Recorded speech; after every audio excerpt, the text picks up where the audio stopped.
Hello everyone, this Akshay Upadhyay. आज हम लोग डिस्कस करने वाले हैं बहुत ही ज़्यादा इम्पॉर्टेंट चीज़ के बारे में कि कौन से चैप्टर्स को मिस नहीं करना है सिलेबस प्रिपरेशन करते समय, साइंस के प्रिपरेशन करते समय। आई नो आप लोग ने अभी से सोच लिया होगा कि ये उड़ा देते हैं, ये कर लिया तो ये छोड़ देंगे, ये करना है, वो करना है, ये करना है, बहुत सारे क्वेश्चंस।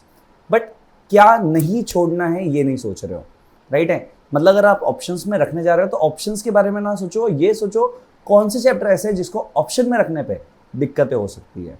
तो मैं आपको केमिस्ट्री के 2 चैप्टर, फिजिक्स के 2 चैप्टर एंड बायोलॉजी के 2 चैप्टर रेकमेंड करने वाला हूं कि आपको बिल्कुल भी नहीं छोड़ना है, and with detailed explanation. Video के लास्ट तक बने रहना। पहला इस बायोलॉजी। बायोलॉजी में 2 चैप्टर थे जिसमें से सबसे पहला चैप्टर आप सबको पता भी है, आपने बहुत बार पढ़ा भी है, दैट इज लाइफ प्रोसेस। अभी तुम लोग सोचने लग जाओगे यार मैं लाइफ प्रोसेस तो बहुत बार पढ़ चुका, क्या करूँ, कैसे ये करूँ वो करूँ। देखो मैं प्रिपरेशन टेक्निक नहीं बोलूँगा, लेकिन वॉल्यूम ऑफ क्वेश्चन बहुत ज़्यादा होता है इसमें से। मतलब कैसा है, इसमें बहुत सारे सिस्टम्स है। डाइजेस्टिव सिस्टम है, राइट है, एक्सक्रीटरी सिस्टम है, रेस्पिरेटरी सिस्टम है, ट्रांसपोर्टेशन सिस्टम है, इतने सारे सिस्टम है। तो वॉल्यूम ऑफ क्वेश्चन बड़ा नहीं बड़ा, एग्जामिनर के पास क्वेश्चन देने के लिए बहुत सारा वॉल्यूम बन चुका है, पहला। दूसरी बात यह है कि इसमें डायग्राम्स भी बहुत ज़्यादा है, तो मोस्ट इंपॉर्टेंट डायग्राम भी इन चैप्टर में से आते हैं, लाइफ प्रोसेस में से आ जाता है।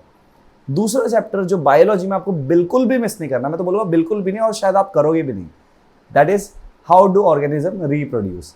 That is reproduction chapter basically.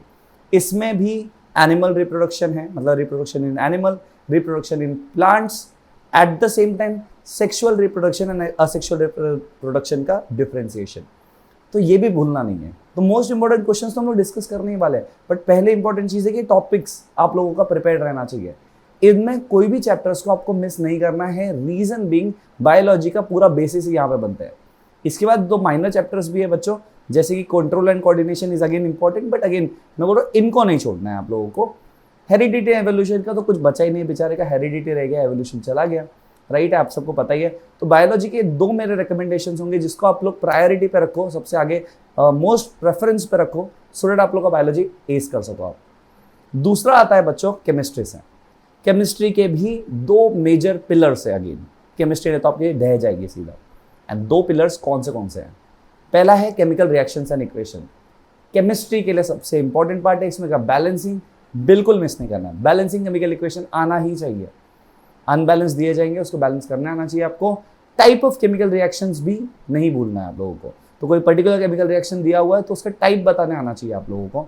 That would be the main task in this chapter. But chapter बहुत ज़्यादा ईजी है।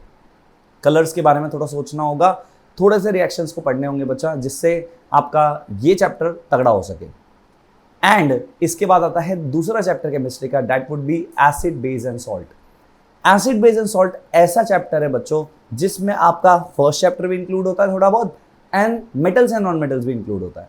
तो अगर आपने एसिड बेस एंड सॉल्ट अच्छे से किया है तो आपको फर्स्ट चैप्टर के बहुत सारे केमिकल रिएक्शंस इसी में चैप्टर में मिल जाएंगे, as well as metals and non metals का मैं बोल रहा हूँ 40 to 50% जो रिएक्शन है यहीं से हो जाते हैं। बस अगर आप देखो इनके जनरल रिएक्शंस भी बहुत ज्यादा मैच करते हैं। तो सिंपल सी बात क्या है, एसिड बेस एंड सॉल्ट को अच्छे से प्रिपेयर करना है। अच्छा, मैं अभी इस वीडियो में जो भी एक्सप्लेन कर रहा हूँ चैप्टर्स का, इसका मतलब ये नहीं कि बाकी चैप्टर्स करने नहीं है, ये चैप्टर्स को ऑन प्रायोरिटी करना है और अच्छे लेवल पे करना है।